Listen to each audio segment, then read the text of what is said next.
काल संध्याकाळी 4:30 4:15च्या सुमारास जय उर्फ जाकी पुरुषोत्तम आलमचंदानी हा त्याच्या मुलीला खाऊ घेण्यासाठी ढोलूराम दरबार येथून जात असताना समोरून एक 4 व्हीलर जोरात आली आणि त्यांच्यात बाचाबाची झाली। त्या रागातून जाकीवर जीवघेणा हल्ला झालेला आहे।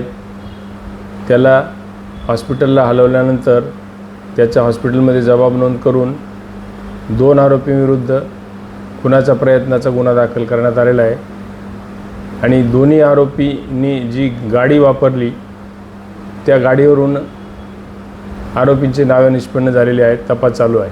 सर, हत्यार गुन्ह्यामध्ये कुठले वापरल्याने एवढे विकोपाला काय गेलं की शेत जीवावर घेतले? तत्कालिक कारण गाडीचा कट लागण्याच्या वादावरून झालेला आहे। त्यांच्यात दुश्मनी अशी काही नाही, एकमेकांना ओळखत पण नाही, परंतु गुन्हेगार निष्पन्न झालेले आहेत। तपास चालू आहे।